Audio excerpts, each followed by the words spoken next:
할렐루야, 복된 주일입니다. 오늘도 큰 은혜가 여러분과 함께 하시길 주님의 이름으로 축원합니다. 제인 오스틴은 영국의 소설가로서 아주 유명한 분입니다. 이분의 두 번째 작품에 오만과 편견이라고 하는 작품이 있습니다. 지금부터 209년 전인 1813년에 출간한 소설입니다. 아주 로맨틱하고 달콤한 소설입니다. 저는 좀 우리 청소년들, 학생들이 좀 판타지 소설 같은 것보다는 좀 이런 소설들을, 이런 책을 읽으면 얼마나 좋을까 하는 생각을 해봅니다. 정책을 읽기 싫으면 영화로도 여러 편 만들어졌는데 영화로 한번 봐도 참 괜찮을 것 같습니다. 200여 년 전 영국의 한 시골 마을 롱본이라고 하는 지역에 5명의 딸을 둔 베넷 집안이 있었습니다. 베넷 부인은 자기 딸들이 좋은 집안에 시집 가기를 원해서 근처에 대저택에 사는 귀족들의 모임에 자주 딸들을 데려가려고 했고, 또 빅리라고 하는 한 젊고 부유한 귀족이 그 지역으로 이사 온다는 소식을 들었습니다. 그래서 어떻게 해서든지 자기 5딸 중에 한 사람이 그 빅리하고 가까워서 혼인을 했으면 좋겠다라고 생각하고 있었습니다. 그러던 중에 동네의 한 잔치자리에서 그 연애에 정말 기다리던 그 주인공 빅리가 그곳에 옵니다. 그리고 그의 5딸들은 설레임으로 그를 쳐다봅니다. 근데 그때 이 빅리의 친구 중에 이 소설의 남자 주인공입니다. 다시라고 하는 한 남자가 같이 왔습니다. 그는 돈이 많은 부유하고 젊은 또 잘생긴 사람입니다. 근데 이 다시는, 빅리는 성격이 활발하고 좋은데 다시는 좀 사람들을 깔보는 것 같은 느낌이 있습니다. 좀 거리를 둡니다. 좀 오만하고 쌀쌀맞습니다. 파트너가 부족해서 혼자 있는 리지와 여자 주인공입니다. 5딸 중에 둘째 딸이에요. 이 리지와 함께 춤을 추라고 하는 주변의 권유를 듣고 그는 이야기하기를, 난 춤 별로 안 좋아합니다. 그리고 별로 이쁜 것 같지도 않네요 라고 이야기를 했는데 그 소리를 리지가 들어요. 기분 나쁘겠죠, 그죠? 그 연애 이후에 큰딸 제인하고 빅리하고 정말 어머니 소원대로 둘이 연애하기 시작합니다. 그러다 보니 자연스럽게 둘째 딸 리지도 빅리의 집에 갔다가 빅리의 친구인 다하시를 종종 만납니다. 그런데 이 다하시는 좀 사람이 거만하고, 그리고 또 이 다하시에 대해서 좀 안 좋은 말을 들었어요. 그래서 이 리지가 다하시에 대해서 되게 불쾌하게 생각하고 있습니다. 근데 그의 생각과는 다르게 자꾸 여러 번 그의 집에 가게 되고 그를 만나게 됩니다. 그러던 중에 그가 그 오만하고 쌀쌀맞은 귀족이 자기 집 하인들 아랫사람들에게는 아주 친절하고 잘한다는 얘기를 들어요. 별일이야? 그렇게 생각합니다. 또 그러던 중 이 5딸 중에 막내가 그만 한 젊고 잘생긴 군인 아저씨하고 연애를 하게 됩니다. 이 군인이 사기꾼이었어요. 아주 나쁜 사람이었습니다.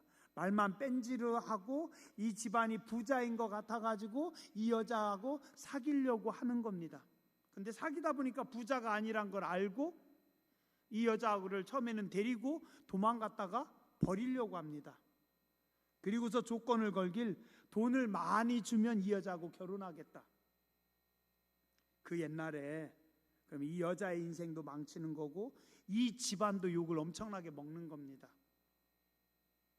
근데 이때 누군가가 나서서 그 군인에게 돈을 많이 주고 두 사람의 결혼을 성사시켜줬어요.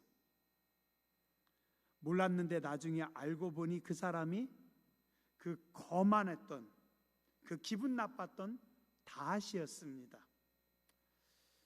주인공 리지는 이성적이고 똑똑하고 독서를 좋아하는 또 분석적인 여자였습니다. 그런데 자기 똑똑함 때문에 쉽게 편견을 가지고 사람을 오만하게 보고 미워했는데 이상하게 이 사람이 보면 볼수록 그리고 알고 보니 많은 돈을 조용히 줘가지고 자기 동생을 살려준 그런 참 마음 착하고 좋은 사람이었어요. 시간이 지나면서 두 사람이 서로 사랑하게 되고 오해가 풀렸고 아주 행복한 해피엔딩으로 끝납니다. 그래서 남자가 청혼을 하고 처음에는 거절했었는데 나중에 청혼을 받아들이면서 즐겁게 소설을 마칩니다. 200년 전입니다. 우리와는 정반대인 지구 반대편의 영국의 한 시골을 그대로 떠다가 소설에다가 넣었는데 어쩜 놀랍게도 오늘 우리 삶하고도 흡사하게 닮았습니다. 이 소설의 원래 제목은 첫인상이었대요. 출판사가 받아주지를 안 해가지고 오만과 편견으로 바꾸어서 출판했답니다.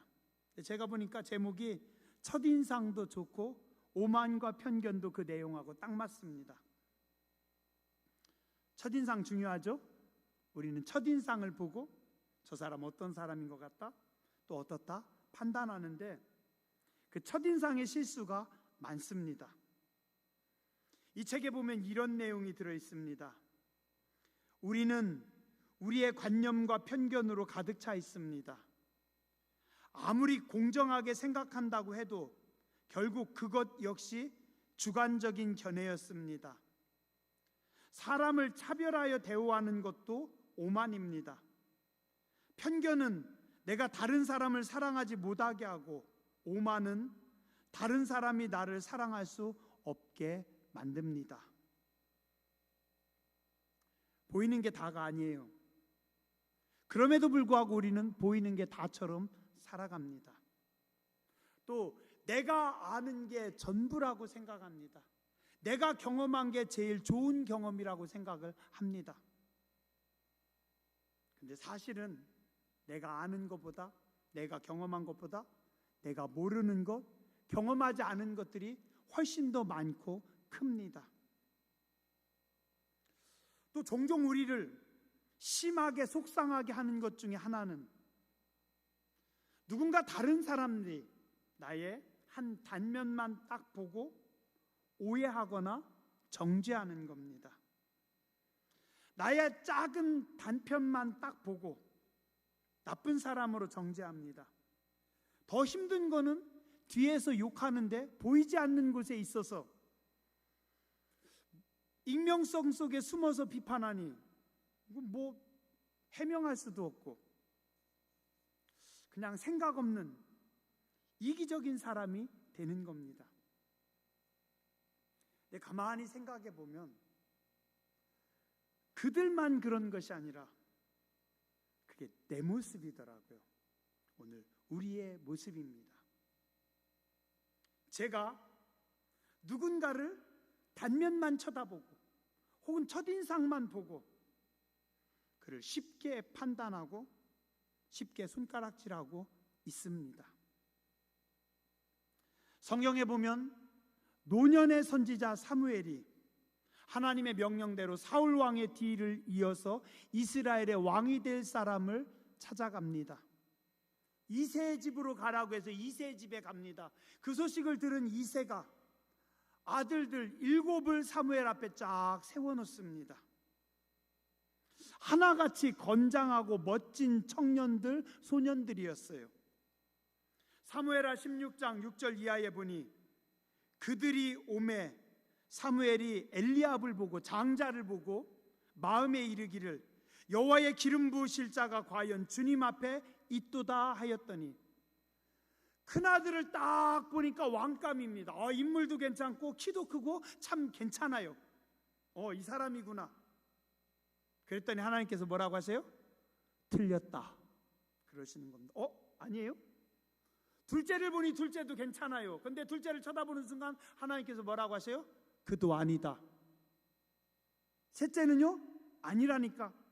넷째, 다섯째, 여섯째, 7 다 봤는데 하나님께서 다 아니래요. 그럼 하나님 뭡니까? 7명 다 아니면 또 있다. 그래요? 아버지 이세에게 묻습니다. 혹시 아들 또 있어요? 예, 막둥이 하나 있습니다. 이 녀석은 아직 어리고 또 들판에 양들만 내버려 둘 수 없어서 막둥이 보고 양을 좀 지키라고 했어요. 그 아들 빨리 데려오십시오. 그 아들 올 때까지는 식사도 않고 아무것도 안 하겠습니다.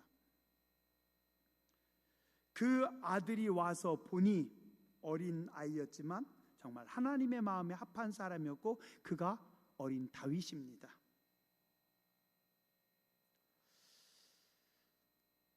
저는 생각을 하고 한번 좀 쭉 찾아봤어요. 근데 여러 기록들을 찾았는데 정확히는 못 찾겠더라고요. 이때 사무엘 선지자의 나이는 몇 살이었을까? 정확한 나이는 모르겠지만 사무엘이 사울을 왕으로 세우고 23년쯤 지난 시점인 것 같아요. 여러 가지 정황들을 살펴볼 때 사무엘의 나이가 최소한 50은 넘지 않았을까? 분명한 것은 절대 어리거나 젊지는 않습니다. 또 사무엘이 누굽니까? 이스라엘 최고의 제사장입니다. 사울 왕을 세운 제사장, 이스라엘이 전쟁을 할 때 나가서 제사를 집례했던 이스라엘 최고의 영적 지도자, 어린 나이에 성전에 들여져서 성전에서 기도하던 중 하나님의 음성을 들었던 성령 충만한 사람, 최고의 제사장입니다. 요즘으로 따진다면, 우리 감리교회로 따진다면 우리 감리교회 감독회장님쯤 되지 않을까 생각을 해봅니다. 자, 그런 분이 경험이 있고 연륜이 있고 나이가 있고 성령 충만하고 그런 분이 오늘 실수할 뻔했습니다. 이세의 큰아들 엘리압을 보면서 괜찮네. 하나님께서 그때 뭐라고 하셔요? 그의 용모와 키를 보지 말라. 내가 이미 그를 버렸노라. 내가 보는 것은 사람과 같지 아니하니 사람은 외모를 보거니와 나 여호와는 중심을 보느니라. 껍데기 보지 말고 외모 보지 말고 나는 중심을 보느니라. 그 성령 충만하고 그 지혜로운 사무엘조차도 이런 실수를 하니 오늘 우리는 어떻겠습니까? 오늘 우리는 종종 사람의 외모만 보고 판단할 때가 많습니다. 외적인 조건들 혹은 사람들이 부러워하는 스펙, 집안. 근데 우리 조심해야 돼요. 오만과 편견에서의 그 오만함이, 그 편견함이 내 모습일 수 있고, 사무엘 선지자처럼 지혜롭고 성령 충만한 것 같지만 우리도 실수할 때가 많이 있습니다. 사실은 진짜를 봐야 되는데 우리는 진짜를 보는 눈이 없습니다. 속을 봐야 되는데 단순히 내 눈에 보여지는 나타나는 사건만이 아니라 그 중심, 그 내면을 직시할 줄 알아야 되고 그 문제와 그 사람을 통찰할 줄 아는 눈이 있어야 되는데 세상에는 1차원적인 사고를 하는 사람들이 참 많습니다. 그런가 하면 다차원적인 사고를 하는 사람도 있어요. 1차원적인 사고를 하는 사람은 어때요? 거의 동물적입니다. 달면 삼키고 쓰면 뱉어버리고 기분 좋으면 웃고 기분 나쁘면 승질내고, 나한테 잘하는 사람은 좋고 나한테 좀만 서운한 소리 하면은 버럭 화가 나고. 얘기하다 보니까 제 얘기 같네요. 다차원적인 사고를 하는 사람들, 상대방의 입장에서 판단합니다. 그 사건이 발생한 이유를 찾습니다. 문제 해결의 답을 보는 눈이 있습니다. 내면을 직시하는 마음, 뚫고 지나가는 통찰력, 본질을 볼 줄 아는 눈, 오늘 우리에게 필요합니다. 몸이 아파요. 병원에 갔어요. 누가 봐도 다 뻔합니다. 근데 그 공부 많이 했다는, 그 경험 많은 그 똑똑한 의사 선생님이 이야기해요. 뭐라고요? 사진 먼저 찍어봅시다. 엑스레이만 갖고 안 될 것 같으니 MRI도 찍어봅시다. 그럼 사람들은 뭐라고요? 이 병원은 돈만 밝히나? 아니에요. 의사 선생님의 경험과 실력으로 보면 95% 맞춥니다. 근데 변수 5%가 있어요. 그분의 경험과 그분의 실력으로 못 보는 부분을 보기 위해서 엑스레이 사진을 찍어서 뼈를 보고 그 사이를 보는 겁니다. MRI 단층 촬영을 해가지고 우리 머릿속을 아주 잘게 슬라이스 치듯이 사진을 찍어서 어디에 무슨 문제가 있는가를 보면서 의사 선생님이 진단을 내립니다. 아무리 뛰어난 의사도 자기 지식과 경험만으로는 부족합니다. 그러나 의료기기들의 도움을 받아서 속까지 다 사진 찍어서 보면 정확하게 문제의 원인과 질병을 잡아낼 수 있습니다. 오늘 우리 인생도 이와 마찬가지입니다. 영혼을 보는 눈과 마음이 필요합니다. 다른 시선에서 볼 줄 알아야 되는데 어떤 시선입니까? 특별히 하나님께서 주시는 시선으로 봐야 됩니다. 이 시선은 어디로부터 옵니까? 성령님으로부터 옵니다.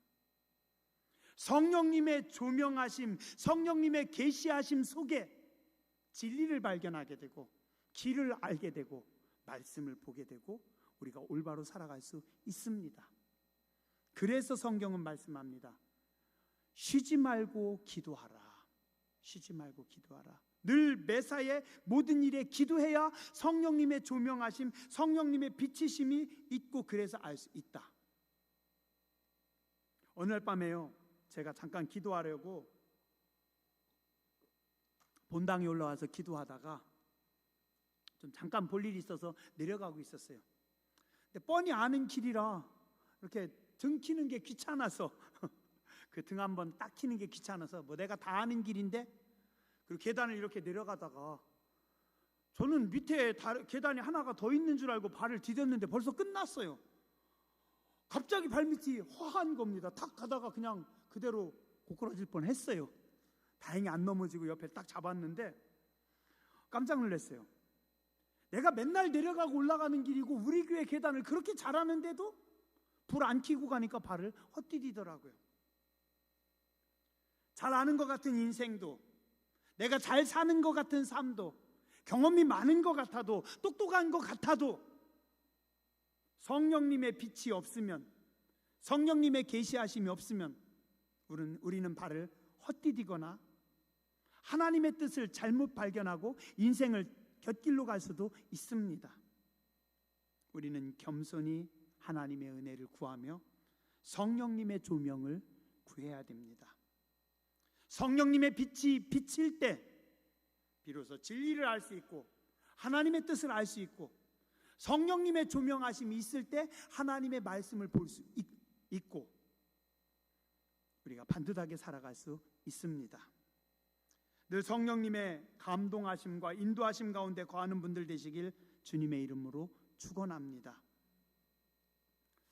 마지막으로 우리는 예수님의 마음으로 세상과 사람들을 바라봐야 됩니다. 오늘 본문 36절 한번 보시기 바랍니다. 많은 약한 사람들, 병든 사람들을 보시면서 36절에 무리를 보시고 불쌍히 여기시니 이는 그들이 목자 없는 양과 같이 고생하며 기진함이라.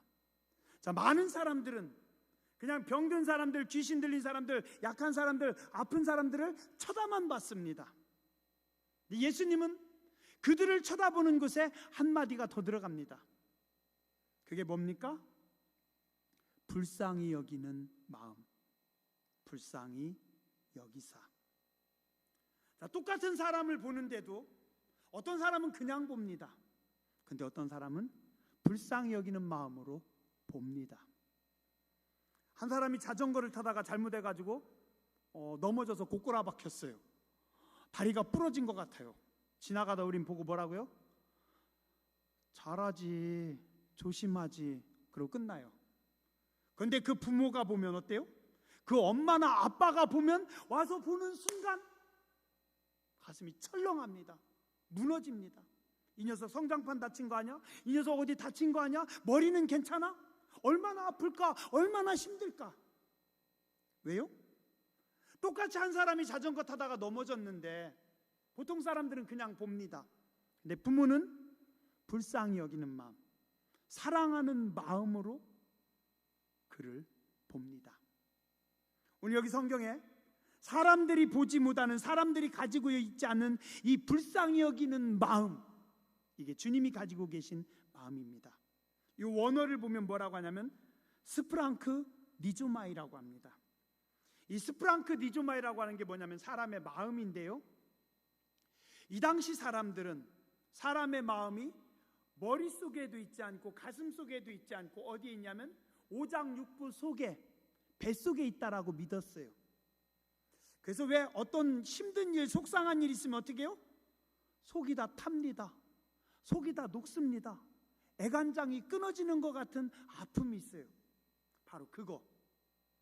내가 너무 괴로워서, 너무 아파서 그를 보는데 너무 불쌍해가지고 내 속이 다 뒤집어지는 아픔, 이게 스프랑크 니조마입니다. 자, 또 다른 뜻 하나가 있습니다. 그건 뭔지 아세요? 어머니가 아기를 출산할 때 그 아기를 낳는 그 어머니의 자궁, 어머니의 뱃속입니다. 우리 철없는 남자들은 모른대요. 아기를 낳은 엄마들만 알 수 있답니다. 아기를 낳을 때는 어때요? 내 모든 힘이, 내 생명까지도 다 쏟아지는 겁니다. 내 속이 다 끊어지고 다 무너지고 다 아파서 죽다가 살아나면서 아기를 낳습니다. 그죠?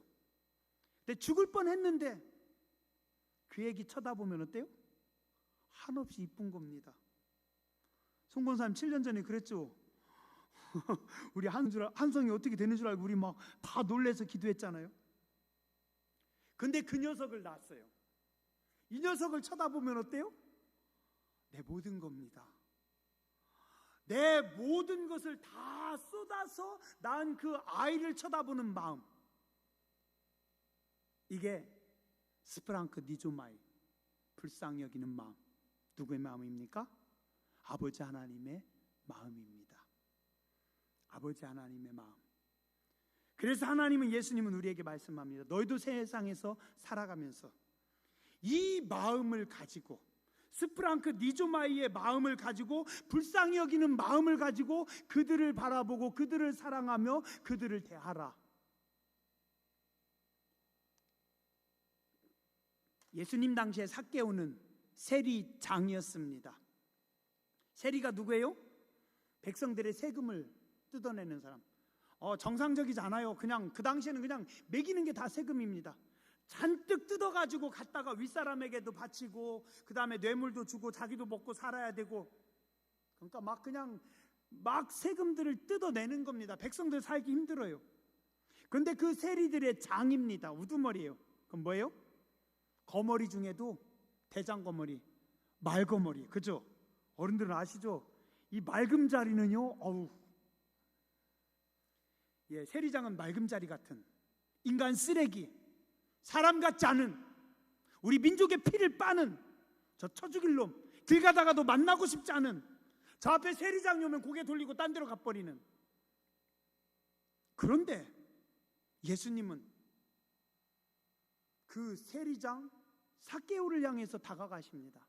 삭개오야, 내려와라. 내가 오늘 내 집에 유하해야겠다. 니네 집에 가자.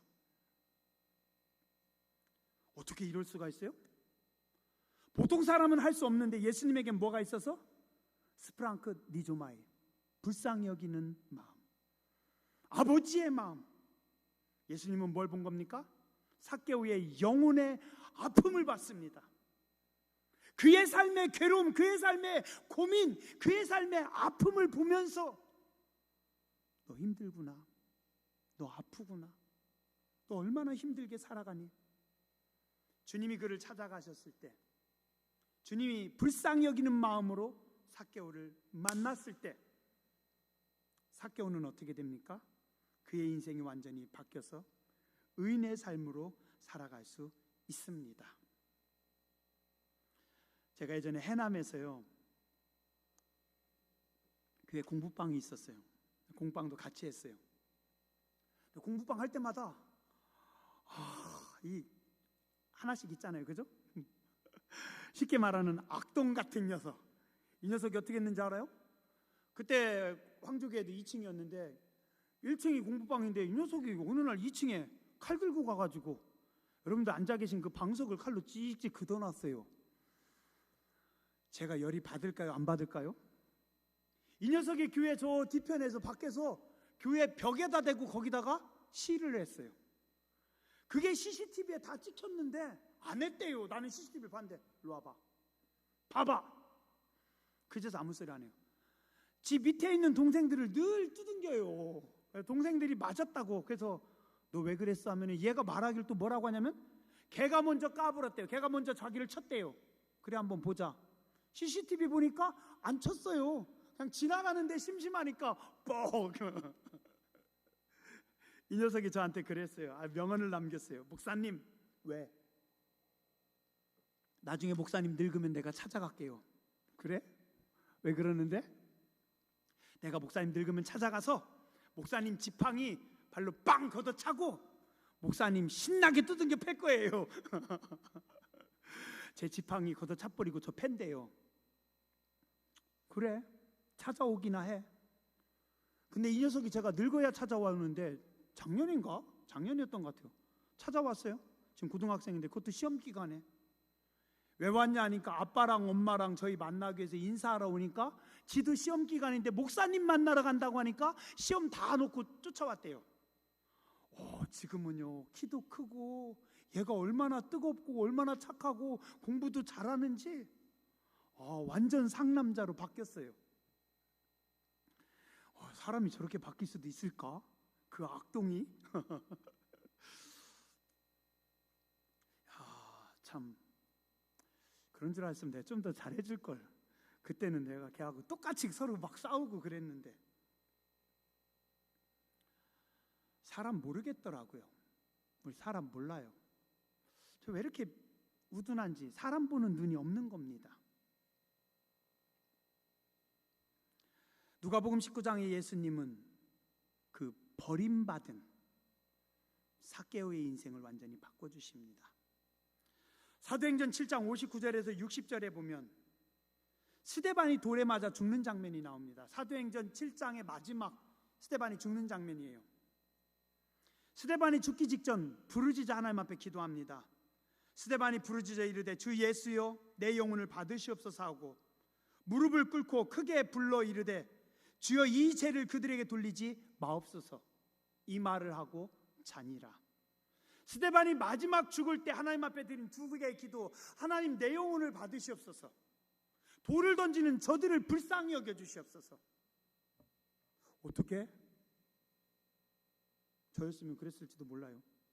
하나님 정말 속상합니다. 정말 억울합니다. 하나님 가만히 계실 거예요? 저것들 좀 하나님 어떻게 좀 해줬으면 좋겠는데요? 그랬을지도 몰라요. 근데 스데반은 뭐라고요? 하나님 저들이 모르고 하는 거니까 용서해 주시옵소서. 이 땅에서의 스데반의 마지막 기도가 저들을 용서해 달라고 했어요. 놀라운 게 하나님께서 그 기도를 들으셨어요. 그 자리에서 스데반을 죽이기 위해서 돌을 집어 던지는 그 사람들의 우두머리가 바울이었습니다. 스데반의 기도를 들으신 하나님께서 바울의 이 영혼에 하나님의 사랑을 부으시고 바울을 만나니 바울이 기독교 역사상 최고의 인물로 바뀌었습니다. 성경을 14권이나 씁니다. 목숨 걸고 복음을 증거하는 복음 증거자가 예수님의 사랑을 전하는 사람이 됐습니다. 이 바울이요, 빌레몬이라고 하는 부자에게 편지를 썼어요. 빌레몬서 1장 10절에서 12절에 보면 이렇게 썼습니다. 갇힌 중에 낳은 아들, 내가 감옥에서 아들을 낳았다. 그 아들이 누구냐면 오네시모라고 하는 아들이다. 감옥에서 아들을 만났으면 이 오네시모는 어디에 있던 사람일까요? 거의 10중 8구 감옥에 있던 사람이었던 것 같아요. 이 오네시모가 누구냐면 옛날 부잣집 빌레몬 집의 종놈이었는데 주인의 물건을 훔쳐가지고 야밤도주에서 도망갔던 놈. 이 당시에는 노예가 주인을 버리고 도망가거나 노예가 죄를 지면 무조건 사형입니다. 그런 주인의 돈을 훔쳐가지고 도망갔던 오네시모가 어디에서? 감옥에서 바울을 만났는데 그가 바울을 만난 다음에 변화됐습니다. 갇힌 중에 낳은 아들 오네시모를 위하여 내게 간구하노라.